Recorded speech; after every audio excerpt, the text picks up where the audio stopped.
de número 119, temos dado uma caminhada nesse salmo. Nós vamos ler hoje o verso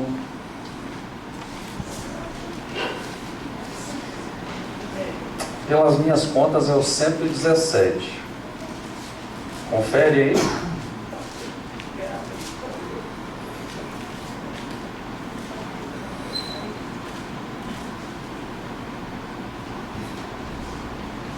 É, 117. Sejam todos bem-vindos. Vamos ler esse salmo. Sustenta-me e serei salvo, e sempre atentarei para os teus decretos. Desprezas os que se desviam dos teus decretos, porque falsidade é a astúcia deles. Rejeitas como a escória todos os ímpios da terra, por isso amo os teus testemunhos. Arrepia-se-me a carne com temor de ti, e temo os teus juízos. Tenho praticado juízo e justiça. Não me entregues aos meus opressores. Sê fiador do teu servo para o bem, não permitas que os soberbos me oprimam. Desfalecem-me os olhos à espera da tua salvação e da promessa da tua justiça. Trata o teu servo segundo a tua misericórdia, ensina-me os teus decretos. Sou teu servo, dá-me entendimento, para que eu conheça os teus testemunhos. Já é tempo, Senhor, para intervires, pois a tua lei está sendo violada. Amo os teus mandamentos mais do que o ouro, mais do que o ouro refinado. Por isso tenho por em tudo retos os teus preceitos todos, e aborreço todo caminho de falsidade. Verso 127, mais um texto que o salmista está passando por problemas, e ele pede que o Senhor ouça a voz dele. Irmãos, tem uma coisa muito importante aqui para nós lembrarmos, né? Primeiro, você deve falar o que você sente ao Senhor, ok? Minha alma está angustiada, minha alma está abatida. O contexto é de tribulação, de perseguição, de pessoas que estão ferindo o salmista. Nós devemos falar isso para o Senhor.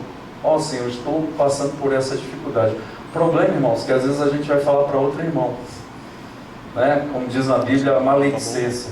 A gente vai fofocar, né? E isso não é legal. Então a gente tem que abrir o coração diante do Senhor, colocar o nosso rogo, o nosso choro diante do Pai. E como o salmista diz, amo os teus mandamentos mais do que o ouro refinado, está falando de quê? De alguém que tem desejo de cumprir a vontade do Senhor. Irmãos, outra coisa muito importante é a segunda: nós não conseguimos de nós mesmos cumprir a vontade do Senhor, os mandamentos do Senhor. Precisamos de quê? De orar para isso. Não foi semana passada nós não falamos sobre isso? Precisamos orar pedindo que Deus nos dê graça para que não entremos em tentação, para que não tenhamos o mal no nosso coração, e lá o contexto é a falta de perdão. Mas pode ser outro contexto. Precisamos da graça do Senhor para sermos fiéis. Não seremos fiéis em casa, não seremos fiéis na universidade, na escola, no trabalho, se não formos fortalecidos pelo Senhor. Nessa manhã, como o salmista diz, amo os teus mandamentos mais do que o ouro refinado. Nós devemos amar com o amor de Deus, que Deus possa nos dar amor por Ele e pela sua palavra, e que nós oremos ao Senhor pedindo força para sermos fiéis ao Senhor. Vamos orar neste momento? Eu queria que você orasse com a pessoa que está ao seu lado, né? Orasse em duplas, né? Vamos fazer isso agora, esse exercício de oração. Vamos pedir a Deus que Deus esteja nos abençoando, nos dando graça. Muito legal isso aí, viu, Paulo? Gostei. É isso aí.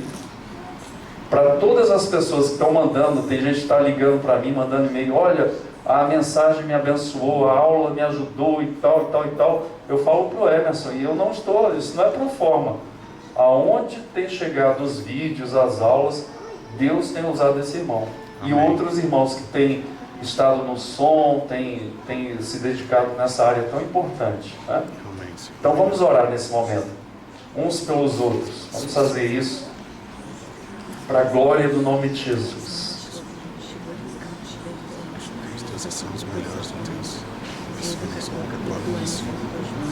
Peço a ela, sua família, que Quero colocar a direcionar a vida desse casal tão abençoado, tão amado por Deus.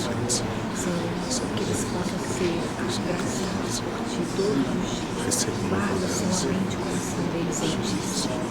Que eles possam, como o salmista disse ali, ame o Senhor. Ore pedindo que essa irmã ou esse irmão ame a palavra do Senhor mais que o ouro refinado.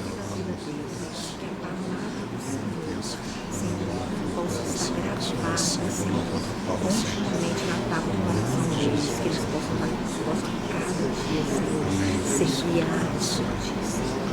Eu te clamo nesta pela vida dos meus irmãos. Abençoe eles em todas as áreas da vida. Que eles sejam bem-sucedidos, felizes, em tudo que eles se dispuserem a fazer, Pai, de acordo com a Tua vontade, de acordo com o Teu querer, Senhor. Adoro, Senhor, na vida deles, conta da vida deles, Pai, no dia de hoje, Jesus. Obrigada por eles fazerem parte desta família, a família que vai morar no céu, a família, Senhor amado, que ama o Senhor, que busca a Tua face acima de qualquer coisa. Senhor amado, que possamos estar firmes na rocha, venha o que vier, puxe o que custar, Senhor. Nós te adoramos. Senhor Deus Todo-Poderoso, queremos nesta manhã entregar a nossa gratidão. Senhor, porque quem nos chama é o Senhor, diz na Tua palavra lá em 1 João 4,10, que o Senhor nos amou primeiro, por isso podemos chamar. Que o Senhor nos chamou, nos tirou do império das trevas, nos transportou com Tua mão poderosa para o reino do Filho do Teu amor. E Senhor, o Senhor nos chamou para a filiação do Pai. E queremos Te agradecer por isso, porque tudo provém de Ti. O Senhor também nos dá do Teu Santo Espírito para nos conduzir a toda a verdade do Pai, para confirmar as palavras de Cristo. E queremos Te agradecer porque temos, Senhor, a igreja. Louvado seja o Teu nome, a comunidade dos santos. Ó Deus, uma parte aqui da Tua igreja espalhada no mundo, e outros irmãos que já partiram, e outros que virão. Senhor, até as irmãs grávidas que estão aqui já estão gerando filhos para a glória do Senhor. E queremos Te adorar por isso, Senhor. Porque todos nós estamos aqui sendo preparados, e o nosso lugar está sendo preparado para que, em definitivo, possamos morar contigo. E possamos gozar da Tua presença perfeita. Vamos Te abraçar, vamos Te ver, vamos Te cheirar, vamos adorar os Teus pés. Senhor, vamos participar de uma comunidade sem pecado, sem o diabo e sem o mundo. Que coisa maravilhosa! O novo céu e a nova terra estão sendo preparados para a Tua igreja, Senhor. E nós queremos Te agradecer nesta manhã, Te louvar e Te bendizer. E queremos dizer para o Senhor, Pai, nós somos falhos, somos pequenos, somos pó. E queremos Te pedir que o Senhor nos guarde, ó Deus, de nos desviar dos Teus caminhos, de trocar, ó Deus, o direito de primogenitura por um prato de lentilhas, Senhor. Deus esteja nos abençoando. Pai, em nome de Jesus, toma conta do nosso coração, de onde procedem as saídas da vida. Livra-nos de escolher coisas que Te desagradam, coisas que não Te adoram, que não Te honram, Senhor. Pai, de andar com pessoas que não vão nos ajudar, de andar em caminhos que vão nos levar para longe de Ti, Senhor. Deus, em nome de Jesus, nos abençoe nesta manhã. Deus, toma conta dos nossos lares, nos ensina, nos ajuda. Não nos deixe desistir de criar os nossos filhos nos Teus caminhos, de ensiná-los pelo exemplo e pela palavra. Deus, em nome de Jesus Cristo, se tem algum pai ou alguma mãe com esse sentimento nesta manhã, revogue neste coração este sentimento, Pai. Deus, nos dê da Tua graça. Pai, abençoe, Deus, as pessoas que estão enfermas na nossa igreja. Queremos Te agradecer porque a irmã Felisa já saiu do hospital, está melhor. Queremos Te pedir pelos outros que estão nos hospitais, Senhor, parentes nossos, irmãos. Pai, obrigado porque o Senhor já deu uma melhora na família do Wagner. Queremos Te agradecer por tudo que o Senhor fez nesta semana. Pai, e ainda oramos pelo pastor Obedes, a irmã Inês. Pastor Obedes precisa do milagre do Senhor, Pai. Deus, ó Deus, dê melhora para aquele homem, para aquela mulher, Senhor. tire eles ali daquele hospital o mais rápido possível. Senhor, oramos pelo nosso país para que haja paz, ordem, foco, Senhor, para que as prioridades sejam, ó Deus, cumpridas com sabedoria e graça. Oramos pela igreja do Senhor nesta manhã, que o Senhor abençoe, que o Senhor guarde, e obrigado porque a nossa igreja está próxima de completar 11 anos. Queremos te louvar por isso, Pai. Nos dê uma manhã de paz e de graça e um dia de louvor ao Teu nome, em nome de Jesus Cristo. Amém. Vamos cantar, meus irmãos, vamos adorar o Senhor nesta manhã. Vamos começar hoje da história da Bíblia, um pouco, até chegar no Brasil. Talvez vamos passar 3 a 4 domingos falando sobre isso, e vamos entender como o Evangelho chegou aqui no Brasil também. Foi formado no Brasil. Nós estamos usando para essa parte 2 fontes. Primeiro, a do pastor Luiz Antônio Giraldi, que foi um pioneiro da Sociedade Bíblica no Brasil, um dos fundadores da Sociedade Bíblica no Brasil em 1948. Então, pastor Giraldi, um pastor presbiteriano, ele escreveu 2 ou 3 livros sobre a matéria, falando da história da Bíblia no Brasil e falando da história do Evangelho no Brasil. Vamos usar a fonte do pastor Luiz Antônio Giraldi e vamos usar um artigo do reverendo Alderi Souza de Matos, que é um doutor na área de igreja e na área de igreja brasileira. Então, o doutor Alderi é professor do Andrew Jemper, lá no Mackenzie. Essas 2 fontes nós vamos usar. Esse livro é vendido, por exemplo, do pastor Giraldi, é da Sociedade Bíblica do Brasil, e do reverendo Alderi Souza de Matos, é uma breve história do protestantismo no Brasil, é um artigo dele, de aproximadamente 30 páginas. Então você pode pegar um resumo bem escrito, bem simples de ser entendido. Ok? Então é isso que nós vamos fazer hoje, alguns pontos. Vamos começar hoje sobre a questão da Bíblia, vamos do ano 54 até aproximadamente o ano 340. Esse é o período que nós vamos cobrir hoje. Então vamos falar primeiro o livro dos milagres, que é a Bíblia. Por que é um milagre, irmãos? Pela sua unidade. Nós vemos, por exemplo, o Antigo Testamento foi escrito aproximadamente 13 séculos antes de Cristo. Bom dia. Aí, que chove. Seja bem-vinda, viu? Então, o Antigo Testamento escrito aproximadamente 13 séculos antes de Cristo, e começa ali e vai até o 1º século depois de Cristo. Alguns autores divergem. Por exemplo, o último livro a ser escrito foi o Apocalipse. Então, tem uma datação de 85 até 95 depois de Cristo. Então, de 1300, aproximadamente 1300 anos antes de Cristo até 100 depois de Cristo, vamos colocar assim, 1º século, você tem 1400 anos de quê? Pessoas que foram inspiradas por Deus, trazidas, iluminadas, que escreveram. E, irmãos, a coisa mais linda que tem, o quê? Em vários gêneros literários. Você vai pegar, por exemplo, poesia, você vai pegar narração, você vai pegar, por exemplo, questões de documentos da realeza, você vai pegar as epístolas, livros históricos, como nós temos tanto no Antigo Testamento como no Novo, por exemplo, livro de Atos, Reis, Samuel, nós temos vários gêneros literários, e uma coisa muito interessante, nós temos vários autores, e vários autores de culturas diferentes.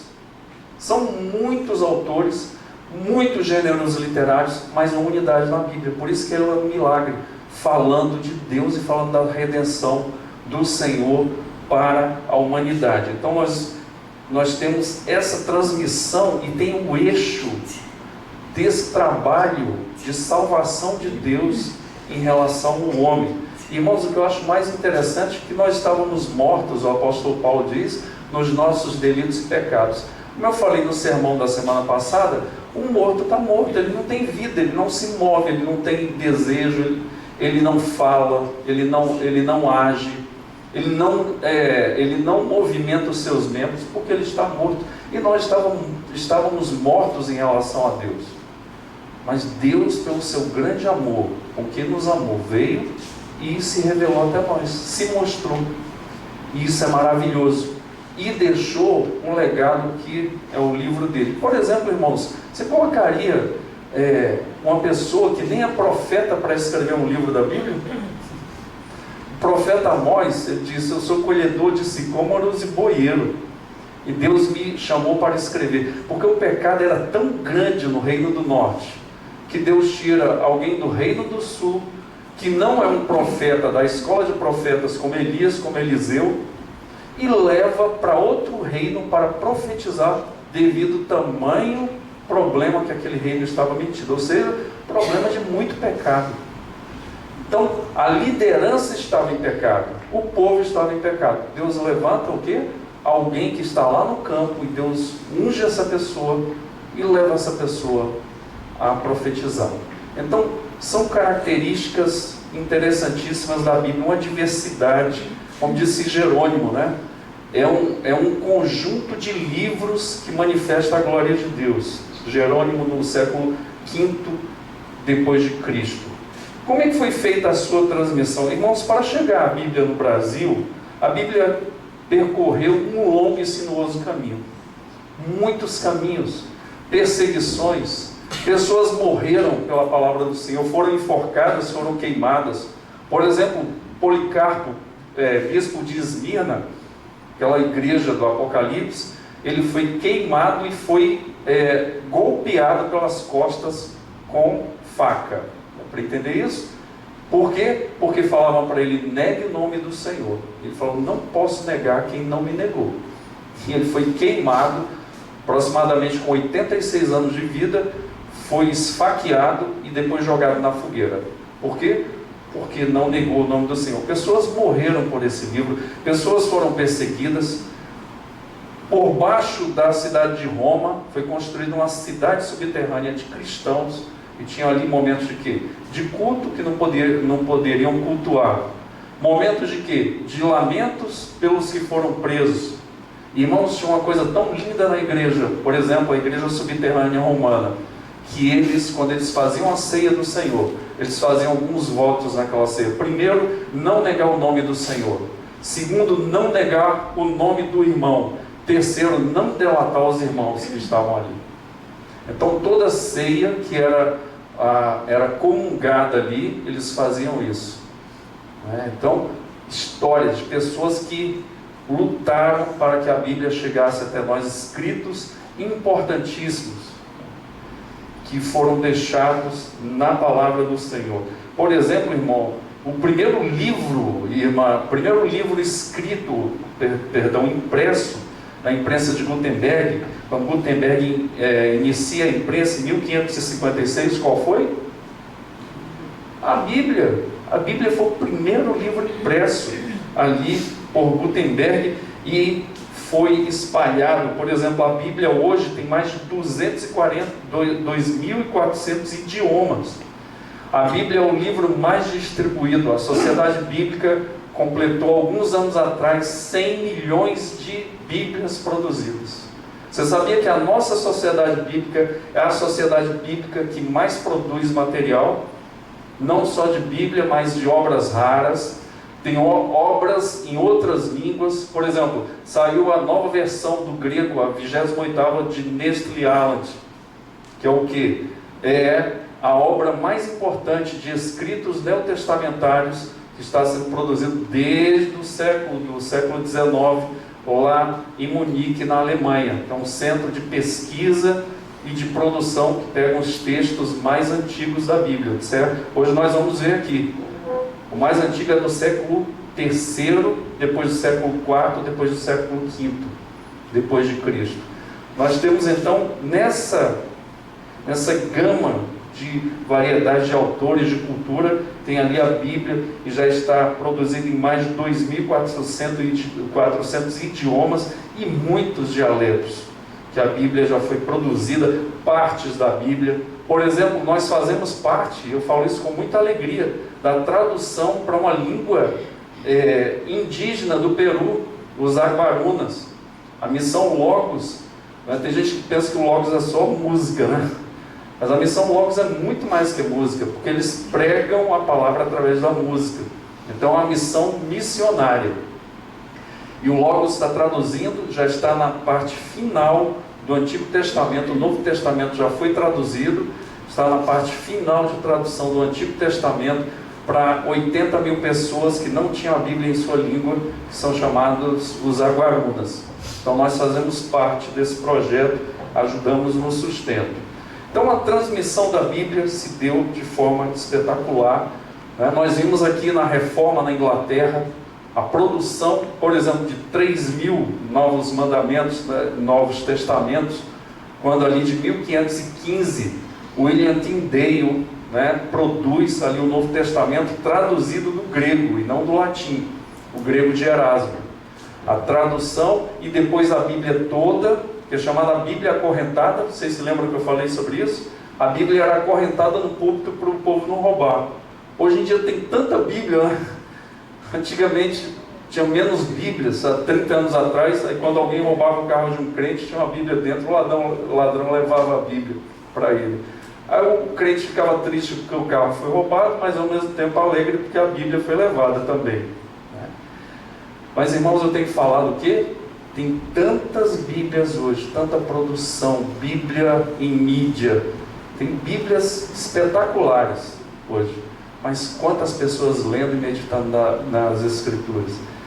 Eu não faço mais esse tipo de pergunta. Eu ia em alguns lugares perguntar: quem já leu a Bíblia aqui uma vez? Levante a mão. Não faço mais esse tipo de pergunta. Geralmente era 10% das pessoas que levantavam as mãos. Okay? Então, nós temos que lembrar disso, da produção dessas Bíblias, do sangue que foi derramado, do suor que foi despejado por homens espetaculares. Irmãos, Lutero passava muitas vezes 3 dias sem comer e sem beber para entender o texto da palavra do Senhor, quando ele estava traduzindo a Bíblia do hebraico, do grego e do aramaico para a língua da Alemanha, para o alemão. Muitos homens sofreram por causa disso, Calvino e outros sofreram horrores para que a Bíblia chegasse até nós. Então é um livro dos milagres. Por quê? Porque Deus mantém esse livro como legado para a humanidade. A Bíblia no início da era cristã, irmãos, então de 54 a 405. O que nós vemos aqui? Primeiro, quais eram os materiais que a Bíblia era produzida? Primeiro, o papiro. O papiro, irmãos, é uma planta. Quem já foi no Egito comigo sabe, tem fábrica até hoje de papiros, é a coisa mais linda. Eles fabricam na hora lá pra gente, põe de molho a planta, corta em filetes, depois faz o que? A junção desses filetes, depois tem uma prensa que tira o excesso de água e depois tem um papiro maravilhoso. Então tem vários tipos de papiro que vêm dessa planta. E esses papiros foram usados para quê? Para a produção de texto bíblico.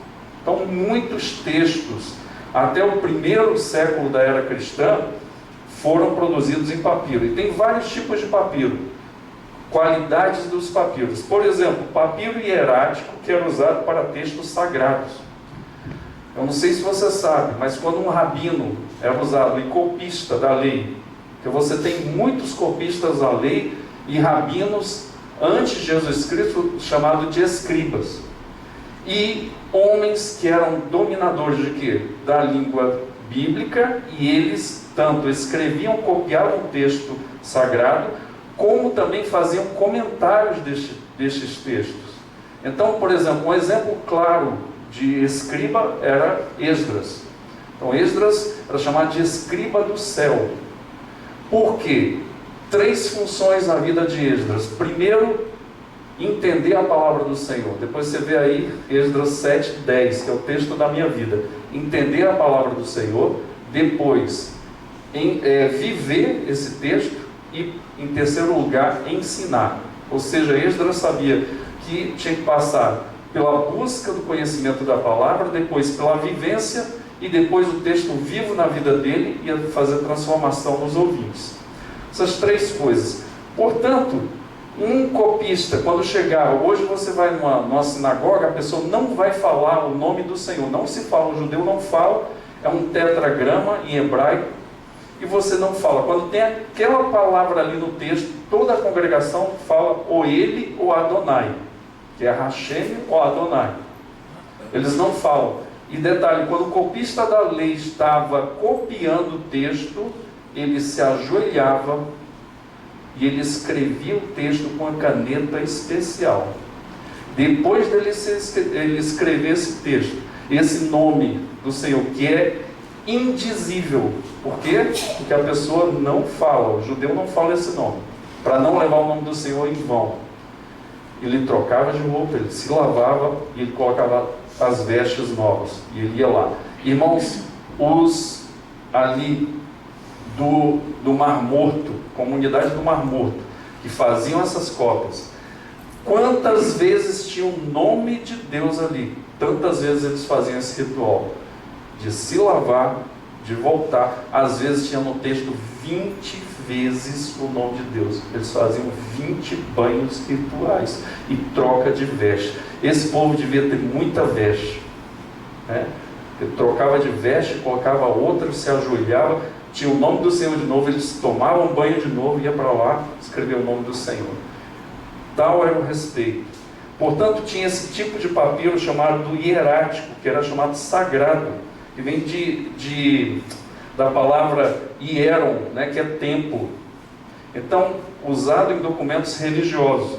Tinha outro tipo de menor importância, que era chamado emporético, que era o comum usado no comércio.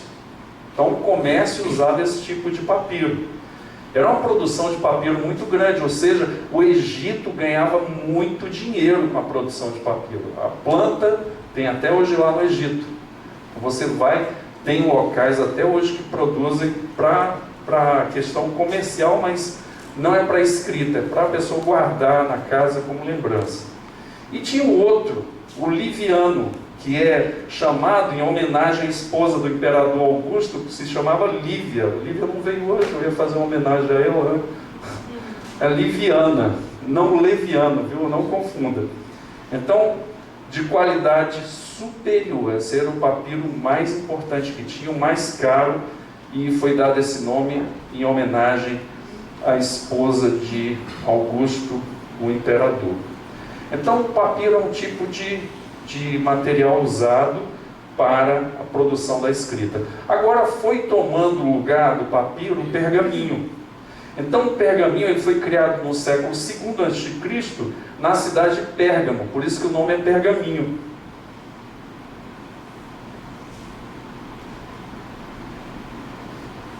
E o pergaminho, diferente do papiro, é produzido de couros de animais.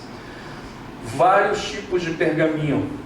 Então, você vai ter, por exemplo, a produção de pergaminhos, por quê? Porque um rei chamado Eumenes, que era de Pérgamo, teve problemas com o rei do Egito, o faraó da época, e o faraó fechou a produção de papiro para quem? Para Eumenes. Eumenes teve que buscar outra forma de produção. Tem esse livro que eu estou lendo aqui do Giraldi, do pastor Giraldi, mas tem outro livro muito bom também, A Transmissão do Novo Testamento, do Wilson Parosh. O Wilson Parosh é um pesquisador, ele é da Igreja do Sétimo Dia, e ele tem o quê? Inúmeras pesquisas nessa área, é um pós-doutor nessa área de transmissão de documentos. Então, a autoridade no Brasil tem lá na Sociedade Bíblica também esse livro muito interessante, mostrando como é a transmissão do texto bíblico. E tem uma ciência que estuda isso, que se chama a ciência da manuscritologia. Então, a manuscritologia que estuda isso. Então, voltando aqui, o Eumenes briga com o rei do Egito, e aí ele começa a buscar outra forma de produção de escritos. E aí vem o quê? O pergaminho, que é o material, é o couro de animais, por exemplo, novilho, por exemplo, animais como ovelhas. Mas tem animais, o novilho e ovelhas, mas tem animais que o couro é mais caro, principalmente os animais mais jovens. E isso vai dar, por exemplo, por isso que para você, na igreja primitiva, ter um escrito, como o de Paulo, quando Paulo mandava as suas epístolas, que era feito em rolos, era muito caro, não era todo mundo que tinha acesso. Outra coisa, a população, a maioria eram analfabetos. Você pega, por exemplo, Lutero e Calvino, eles tiveram que desenvolver o sistema educacional da época deles, do século XVI, XV e XVI, no caso de Lutero, para quê? Para que a população da Alemanha e ali da Suíça pudessem ler as Escrituras. Então eles desenvolvem. Então, imagine na época ali do primeiro século. Então tinha muitas pessoas que não liam, né?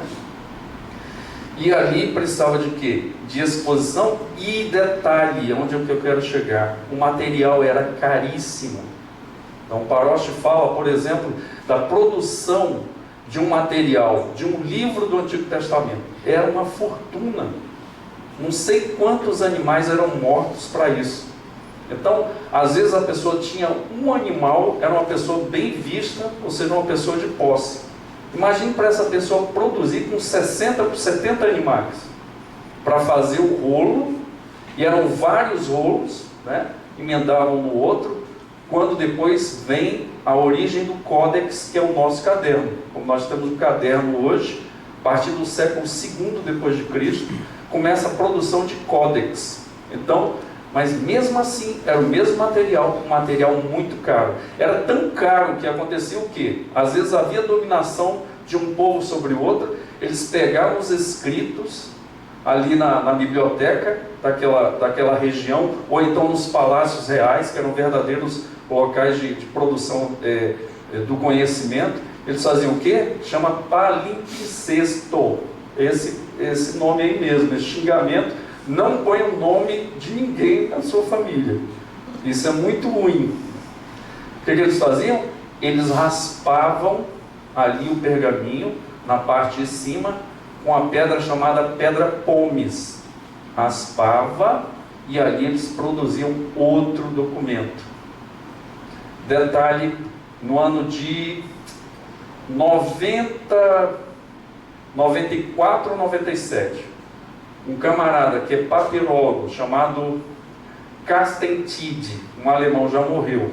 Ele, na produção do estudo do texto bíblico, que acharam uns pergaminhos lá no Egito, ele foi ver se tinha profundidade histórica, e tinha, que mudou a datação, por exemplo, de Mateus, porque ele pegou um microscópio em 3 dimensões.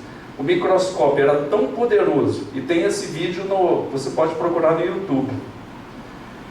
Tão poderoso esse microscópio, que ele dava até a profundidade do tanto de tinta que o escriba colocou. Então ele tinha uma visão da parte frontal do texto e da parte da profundidade.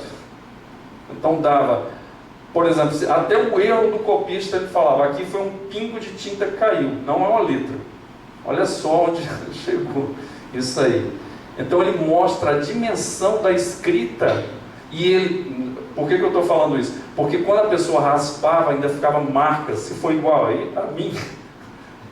Eu, quando escrevo, a professora, desde o primeiro ano, fala, Elias, você escreve forte demais. Aí depois uma amiga minha psicóloga, qual é o teu problema, né? Queria fazer, não, você tem problemas de ansiedade e tal, e eu estudando, né? Por quê? Porque eu escrevo, sai lá do outro lado da página, a página fica encarquilhada, assim. Eu escrevo forte. Então imagine o escriba que escreve mais forte, como eu, vai ficar a profundidade mais profunda. A profundidade mais profunda é ótimo, né? Mas é isso, vocês entenderam. E aí passa a pedra pomes ali, e depois vem outra e escreve. Mas para esse que pega hoje, irmãos, essa coisa, eu me emociono. Por quê? Eu entro hoje na Biblioteca do Vaticano, e eu vejo o Código Sinaítico todinho lá, praticamente o Antigo Testamento todo, fotografado. Eu posso entrar, posso ler, posso folhear. O Novo Testamento completo, menos o Apocalipse. 1º e 2º Timóteo não tem também. E Filemon, o texto sinaítico, um dos mais importantes do Novo Testamento. Aí você entra lá, aí você pode mexer, você pode aumentar a fonte, você pode ver o que está escrito ali, você pode passar horas naquilo ali. Não é só esse, tem outras universidades que dispõem já o que? O texto ali para você entrar e ampliar. Então, meus irmãos, é isso que acontece com o pergaminho, e é um material caríssimo. Caríssimo. Muito dinheiro para produzir um livro. E nós vimos o quê? Que esses dois materiais foram usados por Deus para a produção do texto da palavra do Senhor. E homens que deram a vida por esse texto. Quando eu pego a Bíblia, todo dia eu agradeço ao Senhor. Tem dois agradecimentos que eu tenho muito fortes. É a Bíblia, e quando eu vou dormir nesse frio, eu ponho o edredom. Eu falo, Senhor, obrigado porque eu não vou dormir no frio. Mas ao mesmo tempo eu choro por dentro, porque tem pessoas que estão passando frio, né? Deus tem misericórdia. Então o códice agora, produção em formas, o que? Nós vamos ter o códice e temos o que? O rolo, né? Então, era escrito em rolo, então não poderia ser um rolo tão grande. Por isso você tem aqui, 1º e 2º Reis, né? Não fale 1ª e 2ª Reis, senão você vai ser reprovado. Aí tem gente que vai lá e fala assim, 1º e 2º Timóteo, reprovação também, aquele barulhinho, vai ser reprovado. Então você tem um rolo, por isso que era dividido em 2 rolos, às vezes 3, às vezes 4 rolos. Porque era muito grande, muita coisa ali, não cabia, ficava um volume muito grande. E foi inventado o códice, que na verdade foi do mundo greco-romano, e não greco-goiano, viu, irmão? Não vai confundir com greco-goiano, que não tinha Goiás ainda na época, não. Então, o livro era escrito em forma de rolo, e o seu manuseio era muito difícil. Aí foi inventado o que? O códex, que é o que? O nosso caderno. E o códex foi inventado no finalzinho do século I, início do século II. E o seu manuseio foi facilitado, porque era o que? Formado nas pontas e tinha um buraco na ponta e colocava o que? Amarrava com couro. E aí ia passando. Quem já viu aqui no Nome da Rosa, né? O cara já passava aqui, todo mundo morria ali. Um encapetado lá que colocava, né, o veneno para os outros morrerem, para não ler as escrituras, né? Então, o códex facilitou o quê? A produção das escrituras. Irmão, deixa eu dizer uma coisa para você ficar bem emocionado. Hoje nós temos por volta, completos e incompletos, de partes, de manuscritos só do Novo Testamento, quase 7.000 documentos. Os textos mais importantes da humanidade, que é a Ilíada e a Odisseia, tem aproximadamente 15 a 20 do Novo Testamento, só dele, né? Foi igual ao jogo de ontem do Flamengo, né? Foi um massacre. Quase 7.000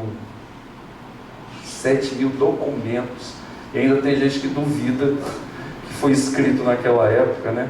E assim por diante. 7.000 aproximadamente, até hoje. E cada vez aparece mais coisa. Por exemplo, 1947 foi achado o maior achado de escritos da humanidade, que é o quê? Os manuscritos do Mar Morto.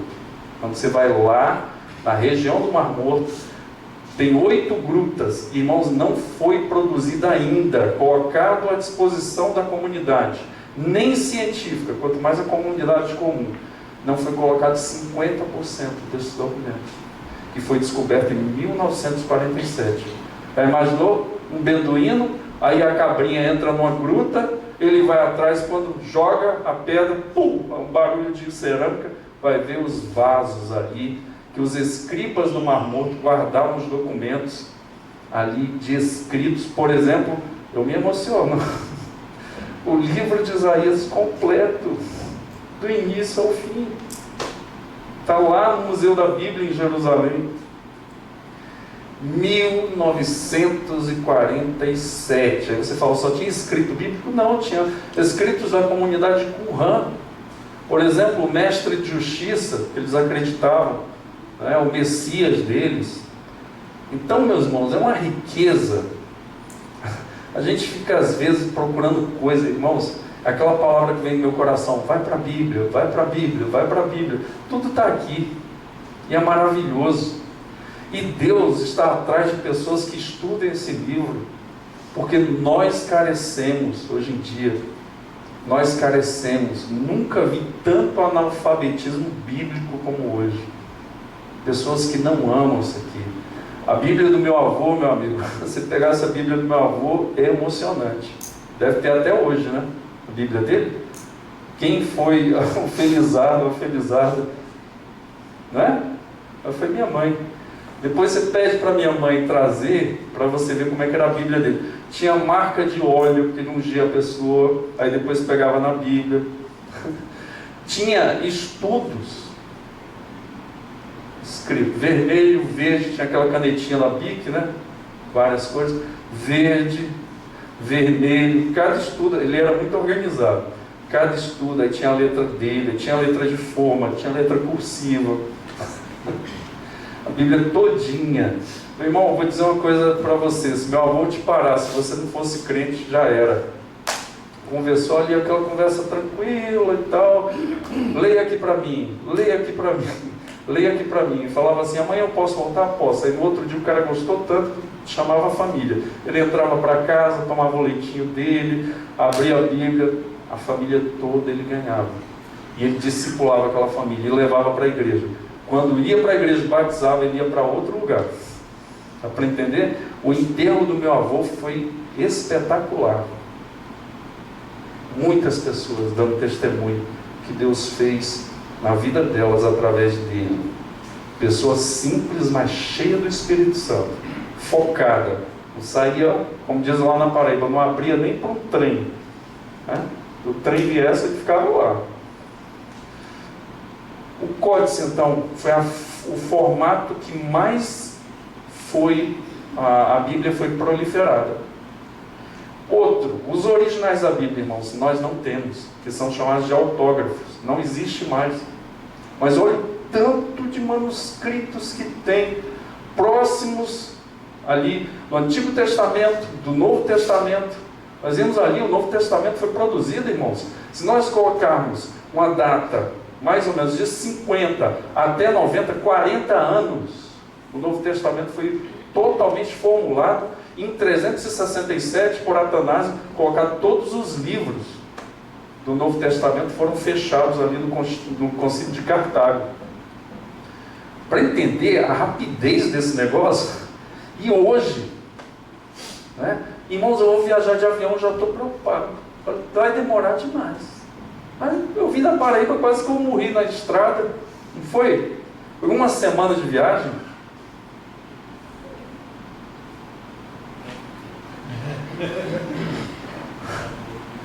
Foi quanto tempo de viagem para vir da Paraíba para cá, de ônibus? 3 dias? 3 noites. 3 noites. 3 meses.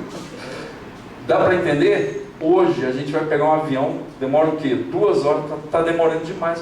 Irmãos, a gente desce um livro hoje em 3 segundos. Desci um livro no dia desse, 1000 e tantas páginas, 2000. Né?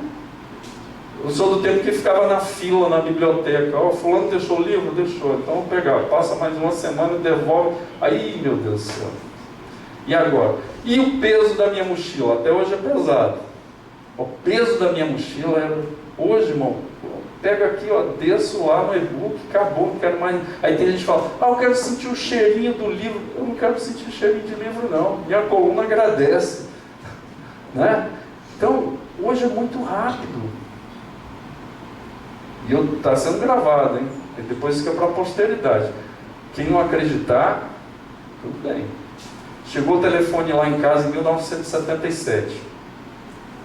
Aí eu fiquei tão emocionado que eu não fui para a aula. Fiquei olhando para o telefone, pegando no telefone. Aí eu falei, vou ligar para o meu amigo. E eu não sabia que cobrava. Aí fiquei ligando para o meu amigo no final do mês, adivinha?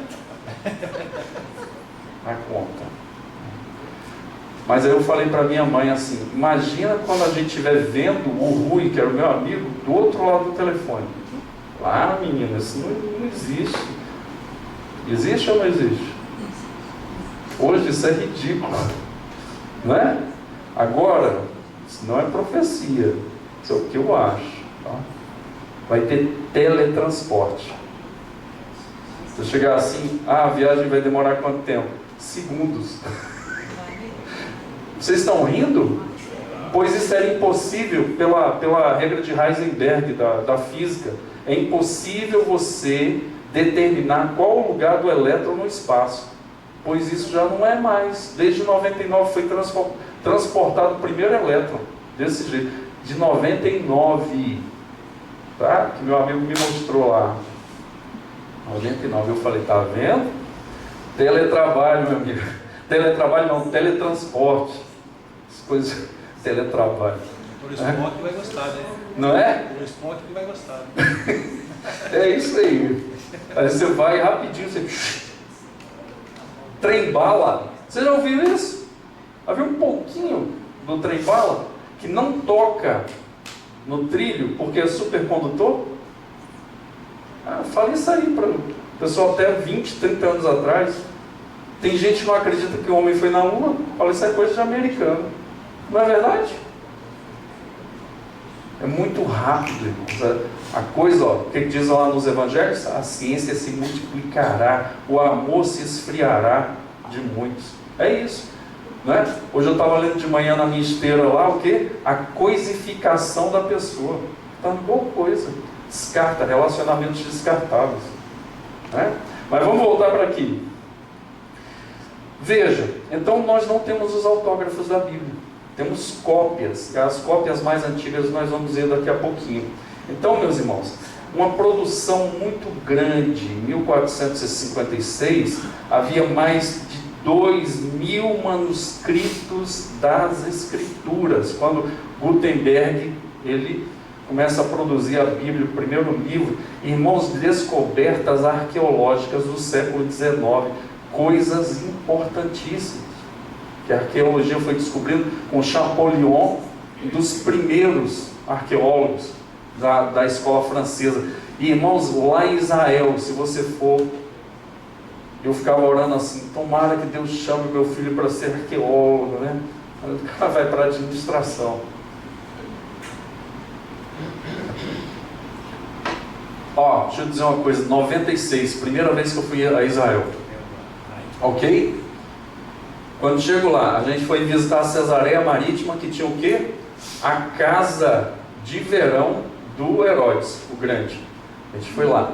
Aí visitou a coisa mais linda. O anfiteatro de Paulo ficou lá embaixo, as masmorras. Nossa, muito bonito aquilo. Voltei depois, em 2007. Irmãos, o mundo lá do meu lado. Eu falei assim, que é lindo, o Mediterrâneo azulzinho. E assim, aí tem ali o anfiteatro de Paulo, né, deu a palavra e tal. Aí quando eu olhei, descobriram um hipódromo de Herodes todinho com casas de banho. Eu fiquei assim, meu Deus, por que eu não sou arqueólogo, né? Fiquei maravilhado assim, né? Chorei. E aí quando eu vi lá, eu falei, meu Deus. Aí o cara falou assim, a pérola, ó, assim, ó, isso aqui foi descoberto tem poucos anos. Eu falei, eu sei, não tem 10 anos que eu vim aqui, 11 anos que eu vim aqui, né? Ele falou, não falta serviço para arqueólogo aqui em Israel. Todo dia se descobre uma coisa nova. Pois é, coisa maravilhosa, né? Ó, os principais manuscritos da Bíblia, tá? São 4. O Sinaítico, que foi escrito no século IV depois de Cristo, 300 e alguma coisa, a ciência diz isso. E a maior parte do manuscrito encontra-se na Biblioteca Britânica de Londres, porque está quadripartido. Uma parte em São Petersburgo, está lá, e uma outra grande parte em Londres, e outras 2 espalhadas pela Europa. Então, esse escrito em grego koiné, o que é grego koiné? Grego comum, que foi inventado por Alexandre o Grande. Alexandre, irmãozinho, ele vive 33 anos. Ele nasce em 356 a.C. Morre em 323. Por quem Alexandre foi tutoriado? Quem que ensinou Alexandre a ser homem, a ser líder, a ser estudioso? Aristóteles. Dá para entender, irmãos? Porque ele foi o que foi? Eu falei para um irmão aqui da igreja, né? Falei, você tem que procurar andar com pessoas que sabem mais que você, para você desenvolver o teu talento. E ele fez isso. Está indo bem. Alexandre foi tutoriado por Aristóteles. Detalhe, com 23 anos, Alexandre já tinha conquistado todo mundo da época. Diz a lenda, não sabe se é lenda ou se é tradição, ou se é verdade, que um dia ele estava chorando e chegou um dos seus generais, não sei se era Ptolomeu ou Seleuco, e pergunta para ele, por que o general está chorando? Ele falou, porque eu não tenho mais nada para conquistar, a vida perdeu o sentido. Pois Alexandre é o mentor do helenismo, a cultura grega espalhada quando há o domínio do Império Grego. E aí o que acontece?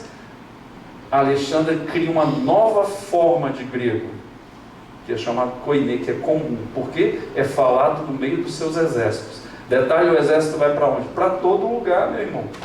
E vai espalhando o que é a cultura helênica.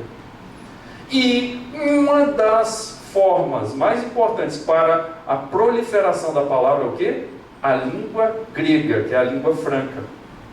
Então, o grego koiné foi criado por Alexandre, é um grego comum, e ele é espalhado por todo mundo que Alexandre vai conquistando, vai espalhando. Por exemplo, no Egito, a cidade de Alexandria fundada, e é um centro de excelência.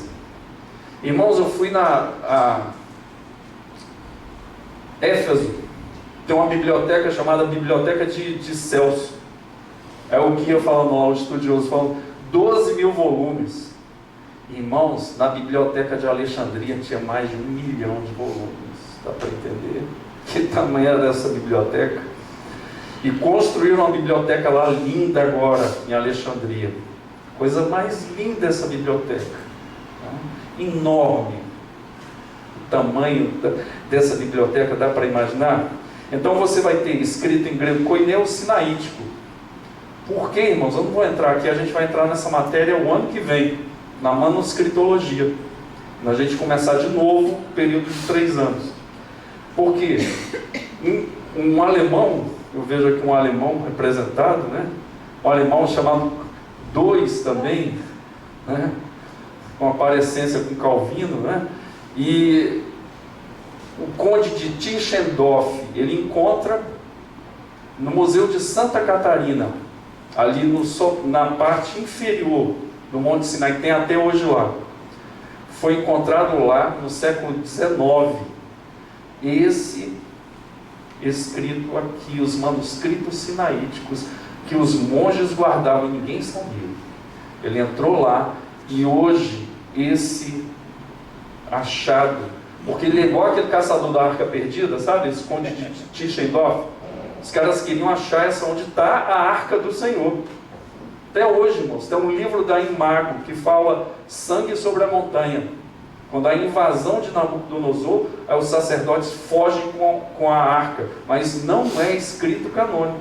Ninguém sabe o que aconteceu com essa arca. Sei que a arca não está mais lá.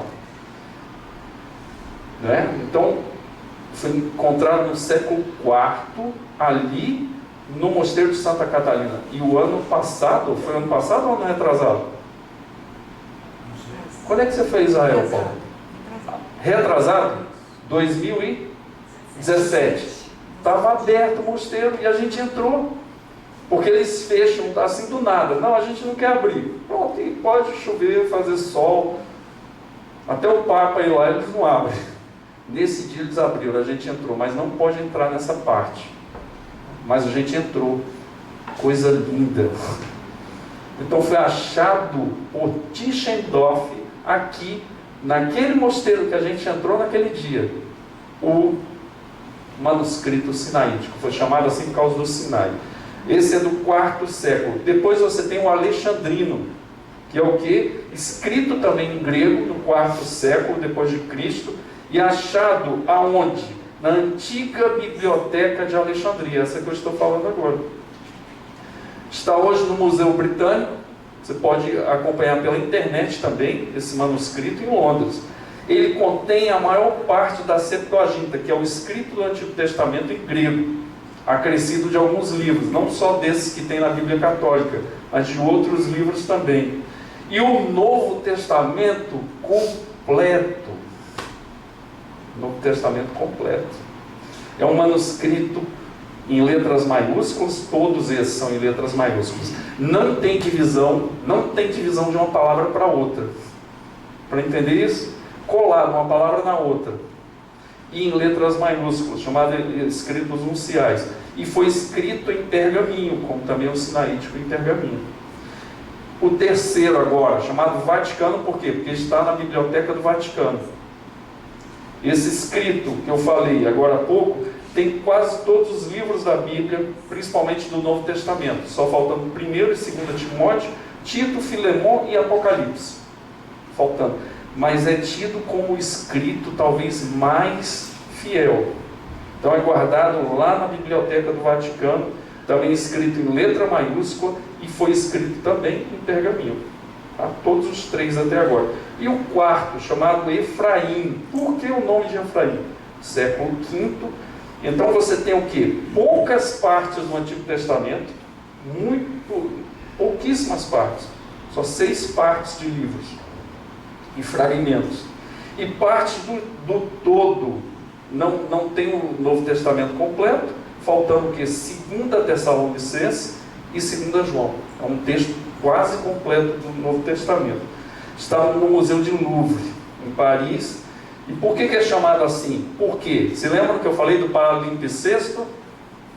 Esse aqui foi limpo e foi escrito por um monge chamado Efraim, um sírio. Escrito por ele outros escritos. Por isso que é manuscrito efraimita. Né? E ele foi escrito em papiro. Você lembra da planta? Escrito em papiro. Essa é a forma como na Bíblia foi transmitida. Esses 4 manuscritos são os principais, os mais importantes, e escritos em grego koiné. Meus irmãos, a Bíblia também, você sabia que já foi queimada? A Bíblia já foi queimada. Nero, o maluco, ele reinou de 54 a 68 e depois perseguiu muitos cristãos. Um sujeito chamado Diocleciano, era um imperador encapetado. Então, Diocleciano, ele faz o que? Antes do imperador Diocleciano, teve o que? Perseguições, tempo de paz, perseguições, tempo de paz. Diocleciano, o que ele faz? Ele queima manuscritos da Bíblia, praça pública. Por quê? Ele estava certo ou não estava? Porque se eu não queimar, esse povo vai crescer e se fundamentar na Bíblia. Era isso que ele tinha na cabeça. Então tem que queimar esse livro. Por isso, irmãos, quando diz ali no Salmo 1, antes o seu prazer está na lei do Senhor, e na sua lei medita de dia e de noite.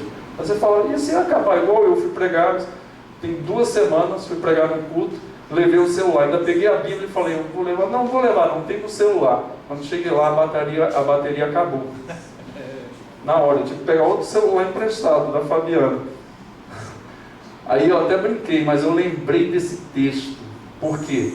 Porque você pode estar no escuro, você pode não ter luz, você pode, a bateria ter acabado, ter queimado o texto escrito, mas para o judeu meditar é ruminar e decorar.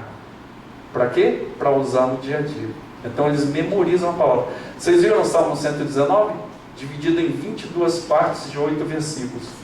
Exatamente, para cada parte é uma letra do alfabeto hebraico. Para quê? Para memorizar. Então eu posso estar no escuro, podem prender, pode queimar a Bíblia, pode faltar bateria no celular, mas a palavra está no coração, ponto final. E foi isso que Diocleciano ele tinha na cabeça, ele estava certo. Vou acabar com a Bíblia e eu vou atrapalhar o crescimento dos cristãos. Mas, meus irmãos, com o imperador Constantino, você tem o quê? A restauração do valor às Escrituras e do que? Da produção de escritos da palavra.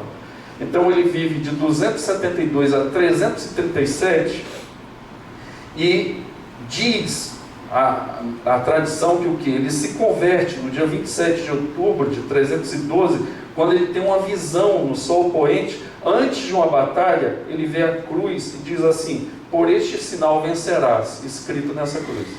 A tradição diz isso. E ali ele se converte, não sabe o tanto de conversão que teve na realidade de Constantino, mas ele foi o quê? Amigo da igreja. E foi amigo das Escrituras. Por exemplo, Constantino, ele vai dar o quê? O edito de tolerância, todas as religiões são toleradas, inclusive o cristianismo, em 313. Então, há liberdade de culto no Império Romano.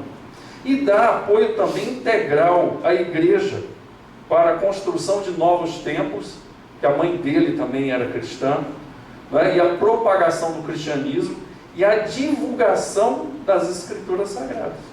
E aí, meus irmãos, a maior edição manuscrita da Bíblia foi pedida por Constantino. E a quem? Pedida ao bispo de Cesareia, chamado Eusébio, que era o quê? Um historiador da igreja. Tem livros hoje, História da Igreja de Eusébio.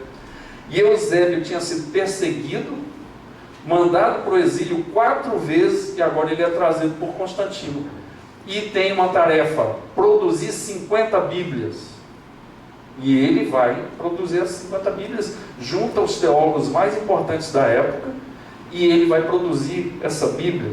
E ele é influenciado, né, ali pela escola de Alexandria. E essa Bíblia é produzida, 50 Bíblias, né, e são transportadas em carruagens lá para Roma. Então, essas Bíblias foram produzidas por mando de quem? De Constantino. Então houve também um momento muito bom para a produção das Escrituras Sagradas.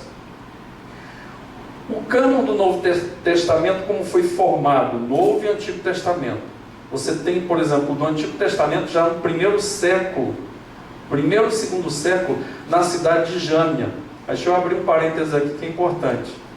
O que o pessoal falou quando Nicodemos fala de Jesus, né?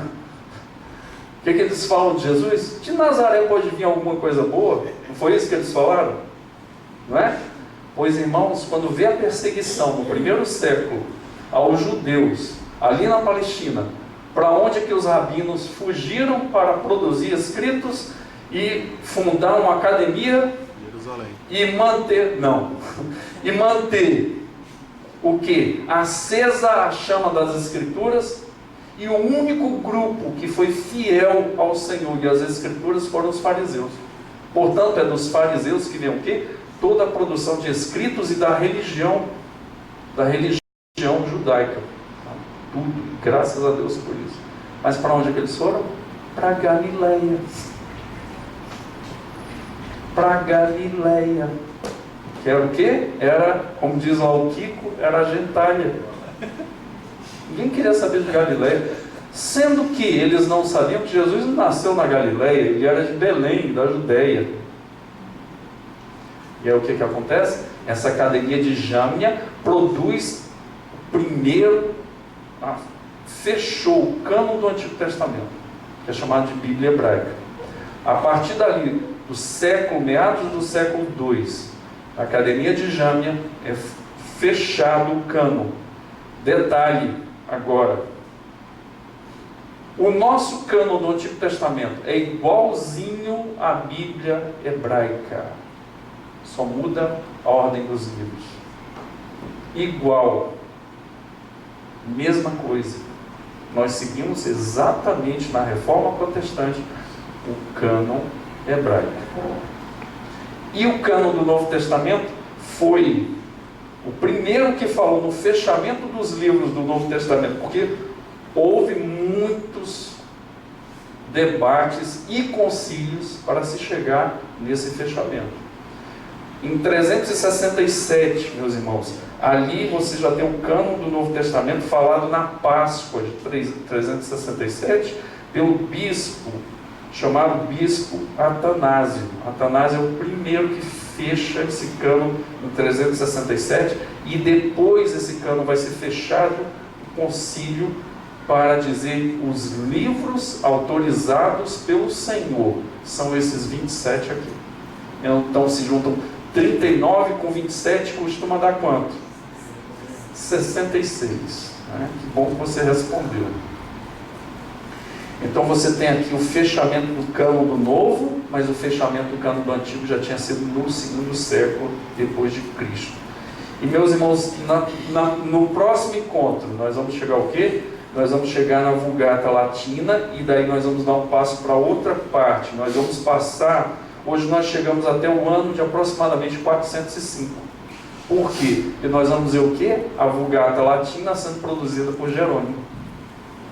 Jerônimo produz. Agora só para a próxima aula, para dar um mel na boca.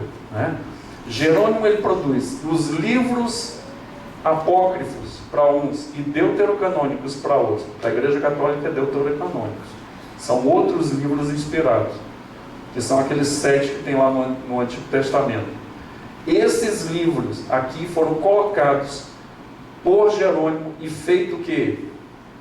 Um comentário. Esses livros não são inspirados, eles são inspirativos.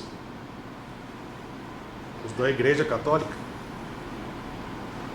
Os 7. Porque os outros é igualzinho à nossa Bíblia. Igual. Agora tem 7. Primeiro e segundo Macabeus, Judite, Baruque, que era escrivão de Jeremias, tem sabedoria, que é chamado também Ben Siraque, e tem Eclesiástico. Ok? Tem esses livros. O Jerônimo faz um comentário falando, nós vamos deixar aqui, mas esses livros é para o quê? Nossa inspiração e não inspirados. Detalhe, o que a igreja começou a fazer? Ler esses livros. Tem algum problema ao ler esses livros, irmão? Eu já li várias vezes, é muito bom. Tá? Tem algum problema? Não. O problema, irmãos, quando ele se torna uma tradição. E aí a igreja começou o quê? Tradição, lendo. Aí no Concílio de Trento, 1453 em diante, a igreja adota o quê? Todos esses livros como inspirados, a igreja romana. Ok? Mas tem algum problema eu ler? Não, Macabeus é maravilhoso. A história ali do tempo do quê? Dos Macabeus. Então você vai pegar aquela história ali importante. E aí detalhe, não dá certo, viu? Misturou política com igreja, não vai dar certo não. Porque lá no tempo de Salomão, constrói o templo. Quem é que apresenta o templo? Quem faz o culto? É o sacerdote? Não, é Salomão. Porque o sacerdote se torna servidor público. E aí, meu amigo, ele só vai falar o que o rei quer. Aí, caminha para o final dos tempos, século 3 até o advento de Herodes, da dinastia herodiana, é o que? Os Macabeus, que são o quê? Sacerdotes que se tornam políticos. É o inverso. Dá certo? Não dá certo. A confusão. Então, política é necessário, mas com o sacerdócio não. Ok? Então é complicado. Aí a gente vai ver quando Jerônimo produz, a pedido do Papa, produz a Septuaginta. E ele vai lá para Jerusalém, passa 16 anos produzindo essa Bíblia, que foi usada até o Concílio de Trento e é usada até hoje. A Bíblia é autorizada. Só para fechar aqui, tá? Por exemplo, quando é que houve uma liberação do Vaticano para outras traduções? A partir do Concílio Vaticano II, porque o primeiro foi no século XIX, 1873, por aí. O Concílio Vaticano II foi de 1962 a 1965. Eu falei aqui, é engraçado, né? A gente pensa que colarinho clerical é coisa de padre, não é. É de protestante. Porque padre andava de batina. Lembra disso? Lembra? Estou sabendo a tua idade. Você Tinha o Padre lembra Rock. disso, né? Tinha o Padre Rock lá. Então é antes, Padre Rock, né? Padre Rock me batizou, meu irmão. Sou novinho. Duplamente batizado. Padre Rock me batizou. Dá para entender isso? E aí, onde eu quero chegar? No Concílio Vaticano II deu o quê? Liberdade de outras traduções na palavra. Então vai aparecer as melhores traduções, que é o quê? Peregrino. Tradução de quê? Tebe. As melhores. Você tem Ave Maria, que é muito boa. São muito boas traduções. Por quê? Porque eles são muito bons. Ó, Jerusalém. Tradução de Jerusalém, né? Eu achei engraçado, uma vez eu estava lá na Paulinas comprando um livro, aí tinha um irmão, graças a Deus você está aqui, mais ou menos eu não estou pecando sozinho, né? Meu irmão, você está pecando não, aqui tem coisa boa demais, né? Como diz o mineiro, demais, né? Ok? Alguma pergunta, alguma colocação? Você vê que a riqueza, irmão, quando você pegar nessa Bíblia, eu gosto de capinha dura assim, né? Mas sei lá, tem irmão que gosta com zíper, põe uma caneta aqui, né? Outro gosta de uma Bíblia maior para dar problema na coluna.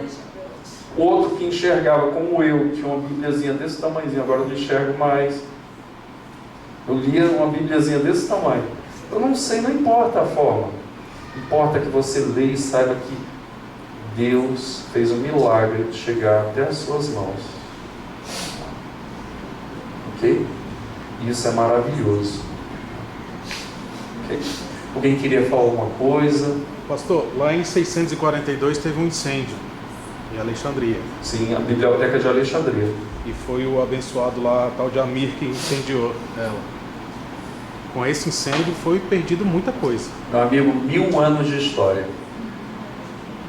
Dizem os historiadores, se esses escritos tivessem até hoje não tivessem sido destruídos, a gente estava 1000 anos à frente de conhecimento.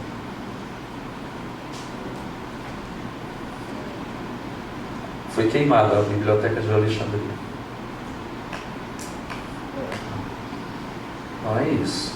Baseado em que ele fez isso? Porque ele não queria que o conhecimento fosse divulgado. Aí vem por isso que é chamada, aspas, a Idade das Trevas, né? Mas não é a Idade das Trevas. Porque a produção... Ele estava em trevas, né? Ele estava em trevas. A produção, né, intelectual, escritos, ficava nas mãos da igreja.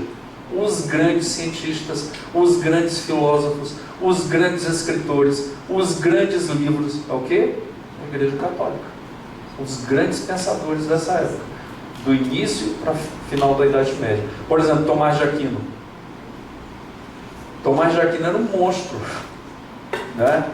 E dizem que ele era um monstro literalmente. Que assim, e ele morre pendurado, cai do burrinho e tal, e morre com 42, 44 anos. Olha o que esse cara produziu. E Agostinho morre com 76. Olha o que ele produziu, meu irmão. Agostinho é espetacular. Por quê? Porque ele produz tudo, chega na idade já que ele está avançado, ele começa a fazer as retratações. Ele vê todos os escritos. Aí, Paula, para você, para você se inspirar. Todos os escritos dele, ele vai e faz o quê? Isso aqui eu mudei de ideia, isso aqui eu continuo, isso aqui eu mudei de ideia. Escreve um livro, as retratações desse tamanho assim, para falar, esse aqui eu ainda continuo com a mesma ideia, esse aqui eu mudei de ideia. Que homem honesto, que homem, né? Aí você vê, 76 anos é muita coisa. Não falei aqui no início do século XX? A média de idade no Brasil era 37 anos. Por isso você vê nos anos 70 uma pessoa com 60 anos já fazendo crochê, né? Irmão, eu vi uma mulher que terminou medicina com 85 anos e falou, eu vou fazer mestrado e doutorado, ainda fazendo assim. Irmãos, eu vi o Cid Moreira com 91 anos. Que isso? Qual é o teu segredo? Alimentação e exercício físico, que agora eu estou fazendo pilates também. Ele falou. 91 anos. Enéas Tonini, estou lá vendo um dia o Enéas Tonini. Aí vejo lá, preletor. Falei que tem uns 10 anos isso. Mas eu vou ver qual a idade do Enéas Tonini sendo preletor. 94 anos. Aí fui ver, morreu com 101. É isso, o nosso tempo é esse. Tá? Ok? Meus irmãos, vamos ficar de pé. Vamos orar. Hoje, aquecendo os motores para a noite. Salmo 1. Ok? Nós não estamos no temor do Senhor? Passamos pela oração. Agora a gente vai para a palavra. Outra coisa que nos dá temor do Senhor. A palavra do Senhor. Ok? Vamos orar.